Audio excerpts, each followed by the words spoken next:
श्री सत्य साईं बाबा का संदेश केवल पुस्तकों और प्रवचनों और आश्रमों की सीमाओं में नहीं रहा। उनकी शिक्षा का प्रभाव लोगों के बीच दिखता है। आज भारत के शहरों से लेकर छोटे गांवों तक, स्कूलों से लेकर आदिवासी बस्तियों तक संस्कृति, शिक्षा और चिकित्सा सेवा का एक अद्भुत प्रवाह दिखाई देता है। बाबा के करोड़ों अनुयायी बिना किसी स्वार्थ के इस काम में लगे हैं। मानव सेवा ही माधव सेवा है, ये बाबा के अनुयायियों का सबसे बड़ा आदर्श है। उन्होंने ऐसे कई विचार हमें सौंपे जिनमें संवेदना, कर्तव्य, अनुशासन और जीवन दर्शन का सार मिलता है। वो कहते थे, help ever, hurt never, less talk more work. हम सभी के मन में आज भी श्री सत्य साईं बाबा के ऐसे जीवन सूत्र गूंजते रहते हैं। साथियों, साईं बाबा ने अध्यात्म का उपयोग समाज और जन कल्याण के लिए किया।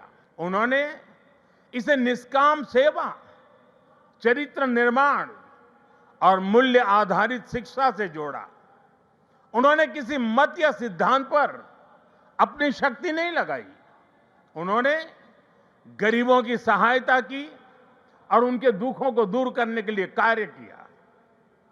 मुझे याद है, गुजरात के भूकंप के बाद पीड़ितों को राहत पहुंचाने में बाबा का सेवा दल और सारे सेवाव्रती आगे की पंक्ति में आकर के खड़े हो गए। उनके अनुयायी पूरी निष्ठा से कई दिनों तक सेवा में जुटे रहे। उन्होंने प्रभावित परिवारों तक सहायता पहुंचाने, आवश्यक सामग्री उपलब्ध कराने और मानसिक सामाजिक सहयोग देने में महत्वपूर्ण योगदान दिया। साथियों, एक मुलाकात में अगर किसी का हृदय पिघल जाए, किसी के जीवन की दिशा बदल जाए, तो इससे उस व्यक्ति की महानता का पता चलता है। आज यहां इस कार्यक्रम में भी हमारे बीच ऐसे कई लोग हैं जिन पर सत्य साईं बाबा के संदेशों का गहरा असर हुआ।